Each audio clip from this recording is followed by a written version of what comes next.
おかえりなさい。幸せ右脳へ。今回は、ある神経に意識を通すことにより、ハイヤーセルフなどと表現される内なる神とのやりとりがスムーズになるというお話です。最初に言ってしまうと、ある神経とは自律神経です。神経に意識を通すとはどういうことなのでしょうか。それは意識を体に向けて、体の細胞や神経が感じていることを味わおうとすることです。それにより頭の中から自動思考がすっきりとなくなり、自動思考によるストレス物質がなくなり、体へのダメージもなくなります。愛や喜び、生きている実感を感じられ、アイデアやメッセージが次々と舞い込んできます。ではなぜ意識を体に向けるとそのような変化が起きるのでしょうか。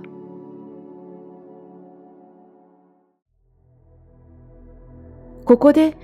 生命の起源にまで遡りご説明します。生命の起源が生まれた何億年も前に時間を遡ってみましょう。太古の海で生命が誕生し、単細胞から多細胞に進化していく中で、まず消化器官が生まれました。消化吸収の要となる腸をうまく動かすために、神経と毛のような感覚器官ができました。これが太古の脳です。私はお腹にあるこの脳を負脳、五臓六腑の負脳と名付けました。負脳、つまりお腹の脳は人間が人間になる前からあるので、生命そのものと言ってもいいでしょう。数億年経った今も私たちは負脳を持っています。大腸の周りには脳と同じ神経細胞が密集していて、大腸から脳へと指令が送られているのです。脳腸相関という言葉も有名ですね。驚くべきことに、脳から大腸への情報よりも大腸から脳への情報の方が多いと言われています。私はよく迷ったらお腹に効くと言います。これはお腹の脳に効くことを意味しているのです。このチャンネルでもよく登場するエレベーターの呼吸は、このお腹の脳に刺激を入れる呼吸法なのです。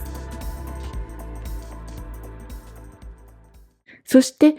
右脳は自律神経を介してお腹の脳とつながっています。直接右脳にアプローチできないので、お腹の脳を経由することで右脳が活性化するのです。お腹の脳は原初の右脳だと考えています。右脳は神経を介して肉体と結びつき、さまざまな動物が生き残り戦略のために独特の進化を遂げてきたのです。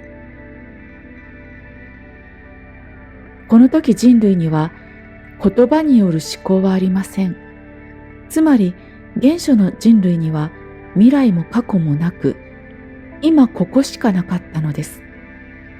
それもそうですよね。もしジャングルの中で猛獣と出くわした時、今日の晩ご飯どうしようかなとか、未来のことを考えたり、ここのところ前と比べて月が出るの早くないとか、過去のことを考えたりしたら、あっという間に死んでしまいます。今ここに集中して一目散に逃げるか戦うかしか選択肢はありません。左脳が生まれたのは人類が社会化を始めてからです。社会を生み出し、社会の一部をなす個体となることを課せられてから、意思伝達をするための言葉が生まれました。しかし、左脳で生み出された個体意識と言葉による思考は、やがて肉体に結びついた右脳を凌駕していくことになります。その結果、自動思考という現実と見間違えてしまうような幻を作り始めました。これが現在のすべての苦悩のベースだと考えています。つまり、現在抱えている問題には、全人類が辿ってきた意識の変化のタイムラインが背景にあり、必然とも言えるものがあなたに起きているのに過ぎないのです。右脳は自律神経という神経を介してお腹の脳とつながっています。全身に張り巡らされた自律神経が休まず働いているから、私たちは意識しなくても消化吸収できたり、血液循環できたり、睡眠中も呼吸ができたりしています。そしてお腹の脳、つまり腸と右脳は自律神経を通してつながり、常に情報伝達し合っています。お腹の調子が悪いとメンタルに悪影響を与えたり、緊張した時にお腹が痛くなるのはそのためです。医学的には両者の関係は脳腸相関と呼ばれており、切っても切り離せない表裏一体なのです。私が右脳で生きようというとき、体の神経に意識を向ける、お腹に効くと呼びかけるのはこのためです。縄文の人々は生命として繁栄していこうとするお腹の脳と、お腹の脳からのメッセージを受け取る右脳メインの意識だったと考えられます。お腹から上がってくる感覚を信頼し、それを判断材料にして生きていたのです。この時代に一人称の感覚があったかわかりませんが、今の言葉にするなら、我らが適切かと思います。誰かから何かを奪ったり、奪われたりすることなく、互いに一体感を感じながら暮らしていたでしょう。一方で、左脳はほとんど働いていません。なので、自動思考もありません。縄文時代の人々は常に温泉に入っている感覚で過ごしていたはずです。それってとっても幸せですよね。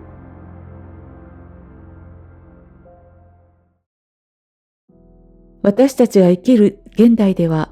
一人称が完全に私で個人の時代です。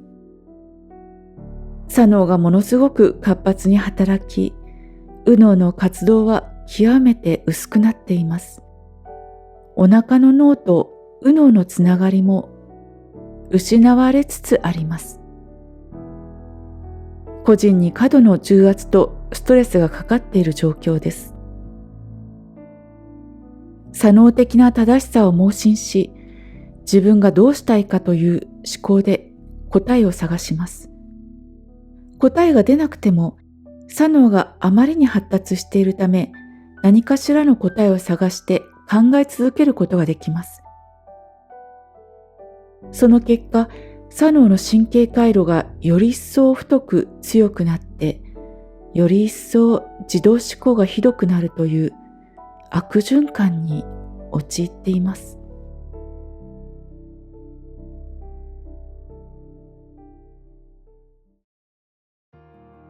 これらのことから体に意識を向けることの効果が分かってくると思います。体に意識を向け、特にお腹に意識を向けることにより、背骨周りについている自律神経を刺激し、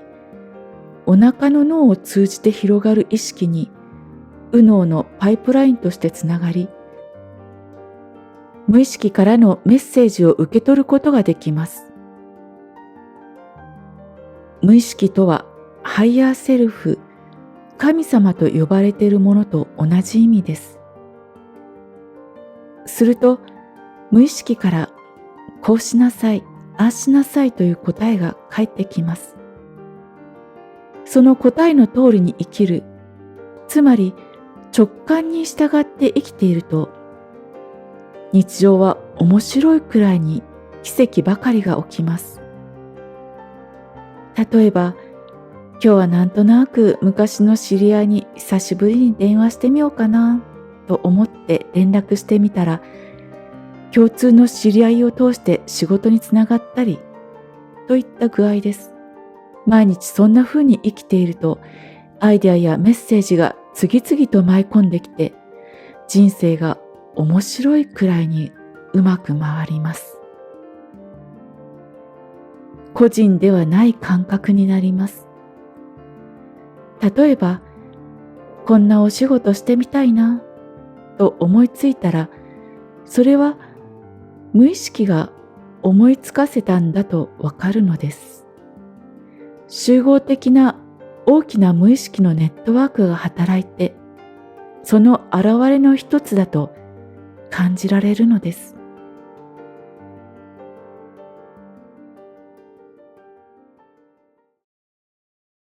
これこそがハイヤーセルフなどと表現される内なる神とのやりとりを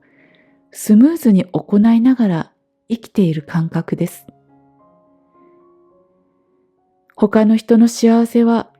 自分の幸せになり、共感の輪が広がっていき、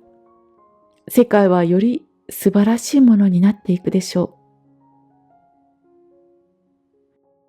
あなたが幸せになることが世界を幸せにするのです。私はあなたの選択を全力で応援します。サポートします。そうしなさいと私の本体さんが言っているので。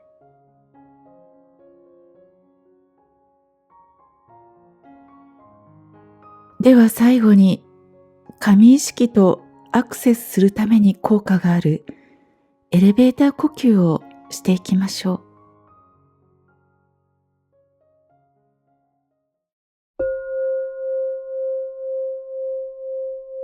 ゆっくりと呼吸をします。軽く目を閉じて、意識を呼吸の感覚に向けていきます。吸う息で新鮮な空気がたっぷり体内に入り、吐く息で不安や心配が吐き出されていく。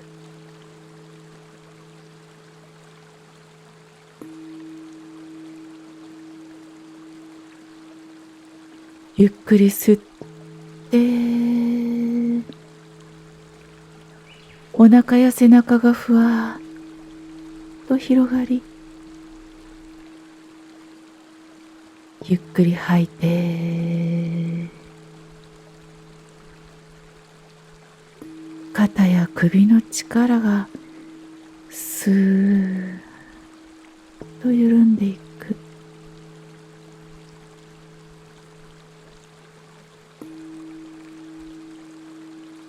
体の内側に丸い円盤をイメージします。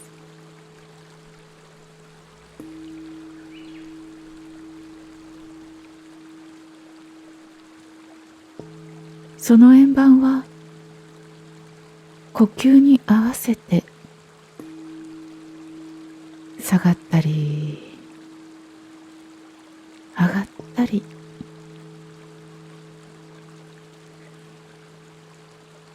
吸って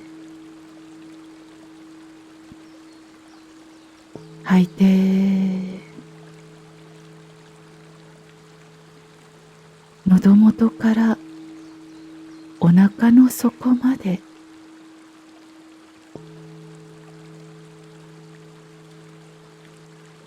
丸い円盤は体の内側を優しく刺激しながら上がったり下がったり、体の内側を感じていきます。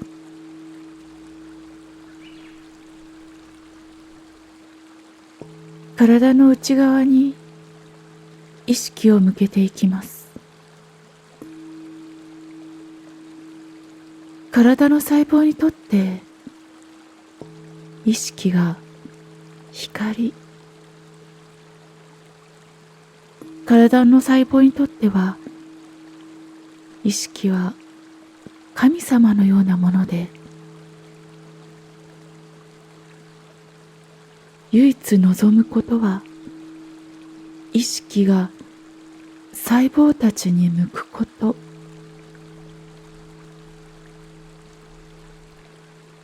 木がお日様に向かって枝を伸ばしているように、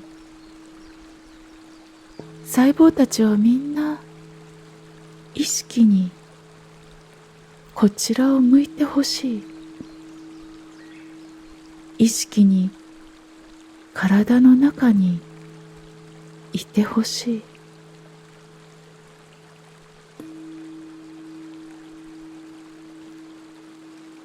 あなたが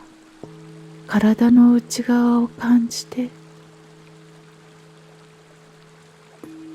円盤が下がったり上がったりするイメージをしていると、細胞たちは本当に嬉しくて幸せになります。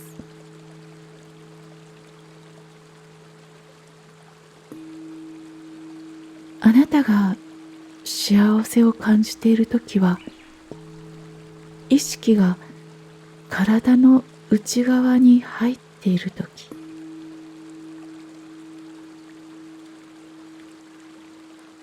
体の内側に入って内側から外を見ているとき、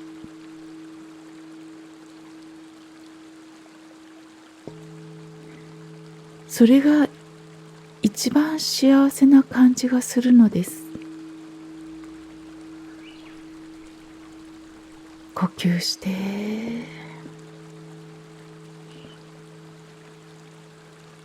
体の力を緩めて、意識を体の内側へ注いでいく。幸せな感じにアクセスできたら、それは意識が体の内側に入ったということ。それはもともとあらゆる生き物は体の内側に意識を向けているのですが、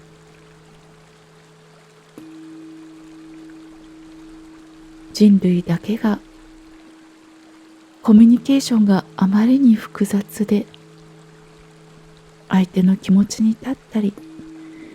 相手がどう自分を見ているのか、社会の中でどういったポジションなのかなど、とっても複雑になり、どうしても外側から自分を考えてしまいます。それを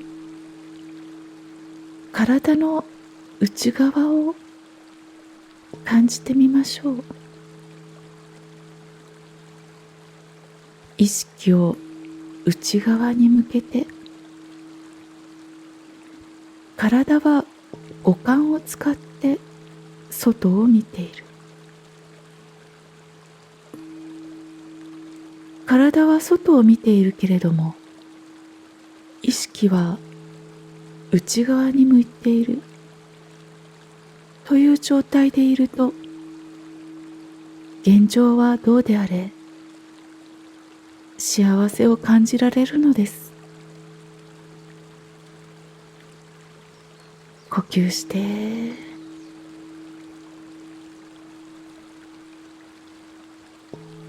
円盤が上がったり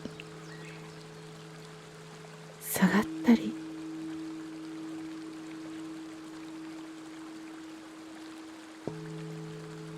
私が見ている、私がやらなくちゃ、こんな用事がある、明日はこんな風にしようと、主語が私の時、意識は外に出てしまう。なので、できるだけ私というのを外し、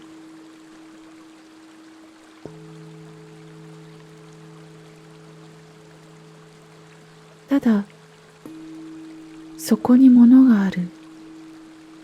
物に光が当たり、網膜から入って体の中に入っている、それを見ている私を感じているくらいがちょうどいいのです。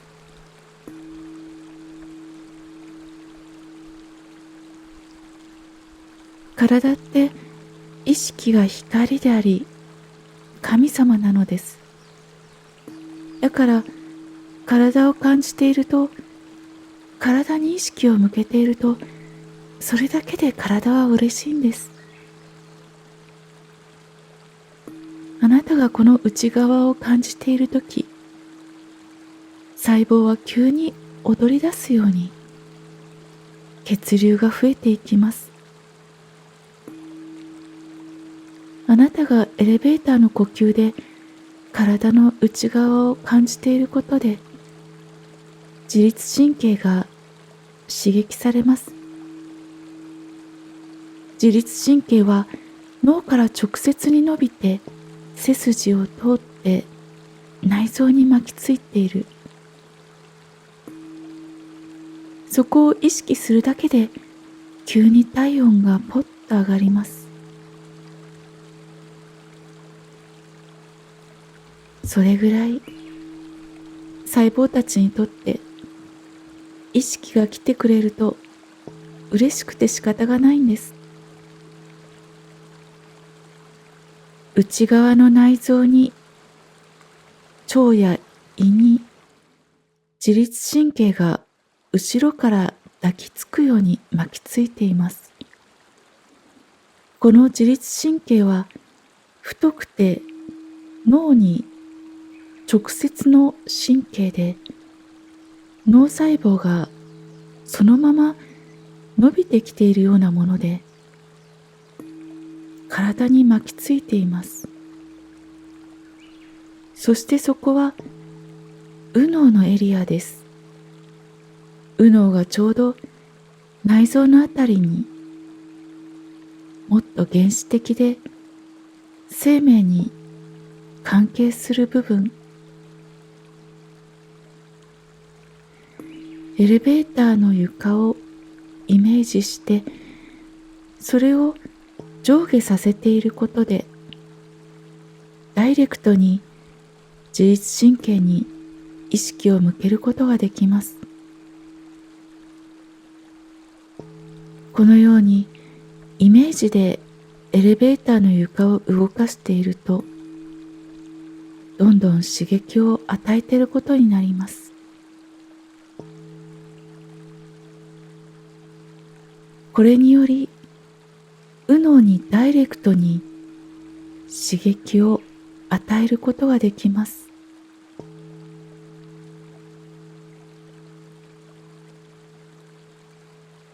神経と細胞の中に意識を向けると、細胞たちは神様に出会ったような気持ちになります。なぜなら、細胞たちは真っ暗の中で、ただ全体の命のために生まれて、そして自分の一点の使命を果たすために一生懸命生きて、そして分身を DNA で作り出して死んでいく。細胞たちは何千という数が毎日死んでいる。どんどん生まれ変わっているけれど、絶対に穴を開けないように命がけで新たな細胞を生み出し死んでいく。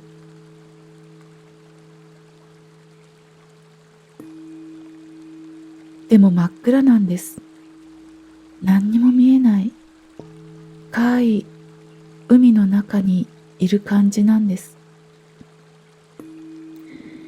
でも私たちは意識を向けると、細胞にとっては光を感じるような、神様が見てくれているというような喜びを細胞たちは感じるのです。なので頭の中にある思考がどんな良い思考でも悪い思考でも、そっちに行った途端に細胞たちはパッと寂しくなる。体が置いていかれたような感じになる。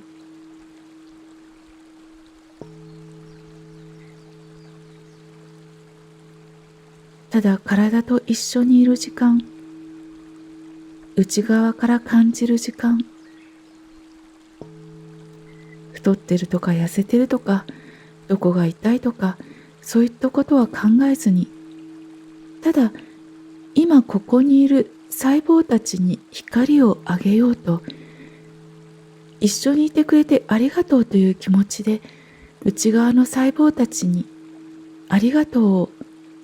送ってあげましょう。意識を体の内側に入れていきましょう。体の内側だけが私たちがいるポイント。体とつながっていると、今ここが広くなる。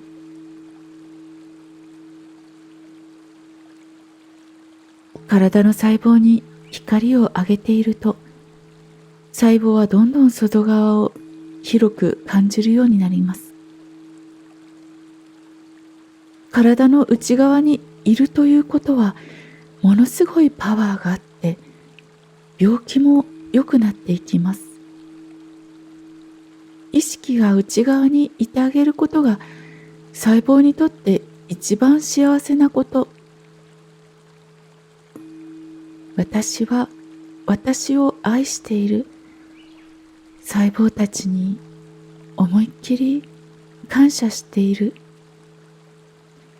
今この瞬間、体と一緒に入れて嬉しいと思っていると、体の中はとっても健康になります。体というアンテナは、意識が内側に入ることで活性化し、すごいパワーを持ちます。もともとそれは体が持っているパワーで、それに意識が向くことによって光を当ててあげて、暖かくして全身が幸せになり、脳内のストレス物質は止まり、体が健康になります。そうしていくと、直感やいろんなメッセージ、体の声のようなものがどんどん復活していきます。右脳の直感がどんどん導いてくれます。あなたの道ができて、あなたのやり方でどんどん進んでいきます。アイディアやメッセージが次々と舞い込んできて、人生が面白いくらいにうまく回ります。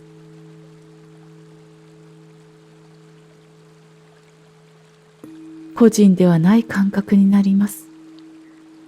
集合的な大きな無意識のネットワークが働いて、その現れの一つだと感じられます。これこそがハイヤーセルフなどと表現される内なる神とのやりとりをスムーズに行いながら生きていく方法です。他の人の幸せが自分の幸せになり、共感の輪が広がっていき、世界はより素晴らしいものになっていくでしょう。